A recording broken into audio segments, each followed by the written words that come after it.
Hello, my model building friends. It's Brian with BG Model Workshop. And this is the posting of the final for the AMT Ertl 1953 Corvette kit. This kit was 1/25th scale, skill level 2, but I would actually rate it a little bit higher because of the difficulty in assembly and the challenges that we face with trying to get the ride height right and everything like that. But other than that, it's got a really well detailed engine. The interior is pretty nice.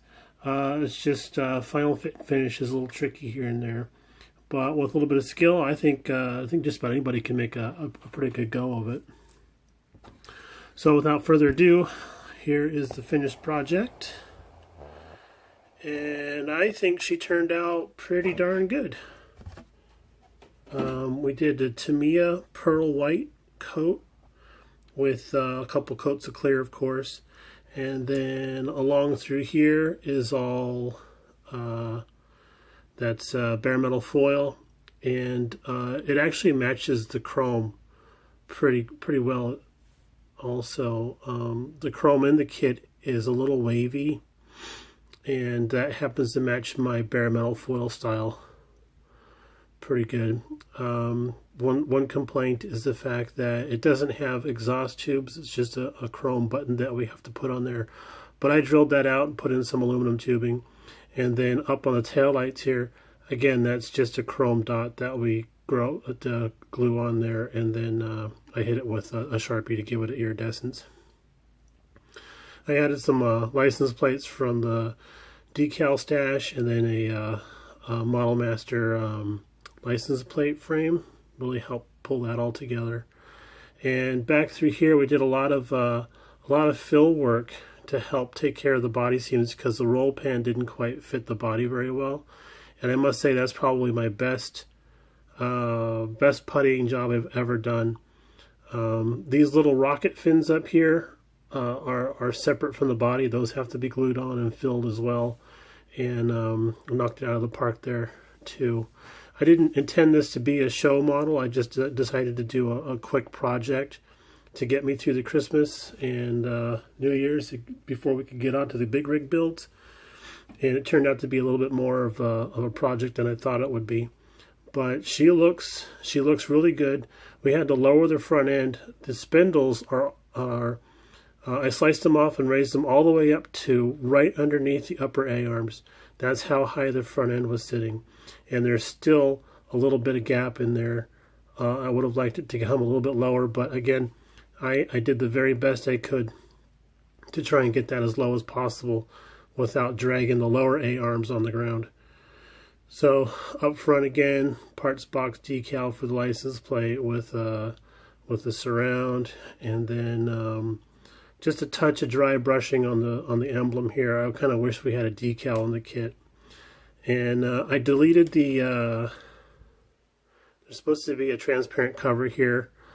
I decided not to use those. The molding on those didn't look very good. Let's see if I can't get a good shot there.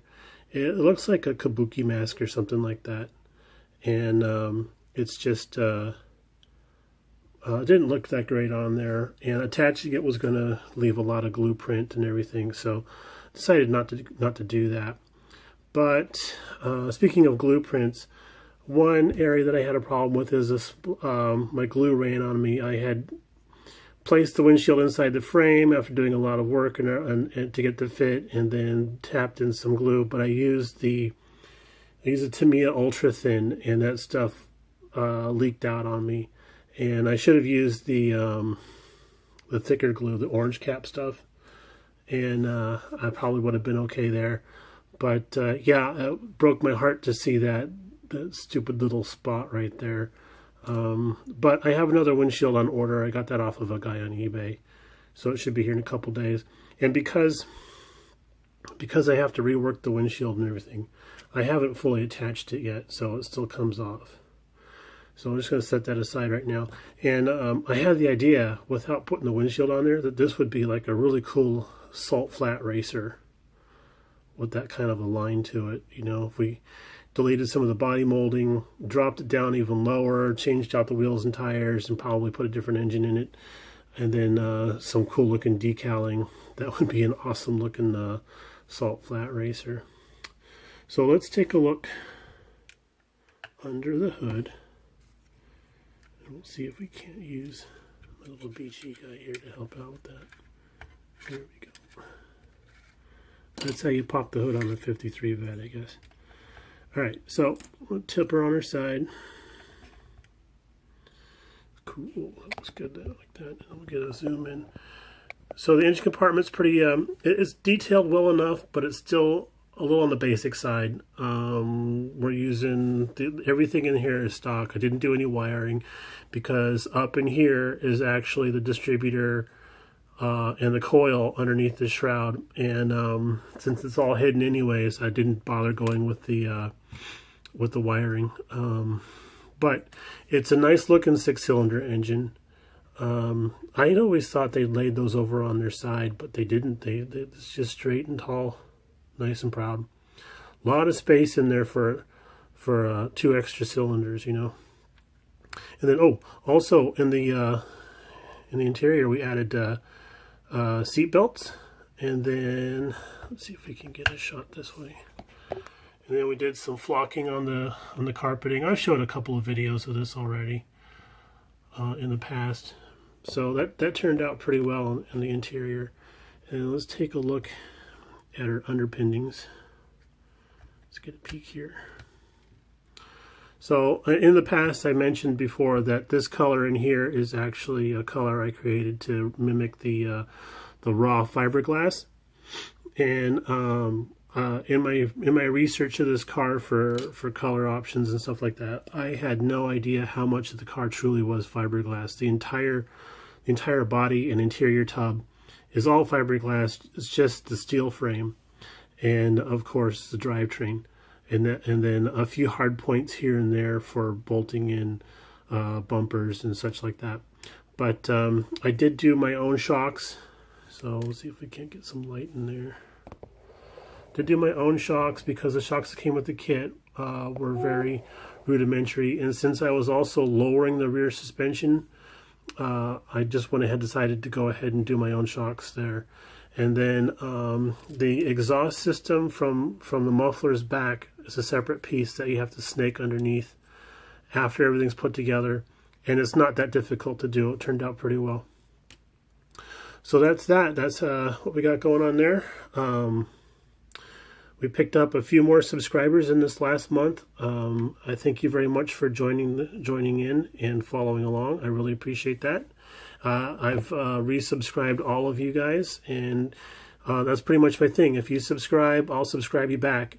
So thanks for supporting and watching the shows. I appreciate that greatly. I also appreciate the comments that you guys leave down there. It's just really tickles me to see that kind of stuff. And as a side note, it looks like I am within spitting distance of reaching the 200 mark for subscribers, so that's pretty cool. I've only been on YouTube for 6 months, I suppose. And I started off doing videos as a thank you to all the guys that do videos that I watch, and I just kept going from there, getting a mention on Pappy's What's on Your Bench once in a while really helped out. And then also I think it was Brian Cox over at Atomic Dog did a go fetch type of thing. And then just talking to you guys and everything, I really appreciate all that kind of stuff. It's a lot of fun for me, and I really enjoy the community. All right, guys. Have a good day, and we'll talk to you later. Bye.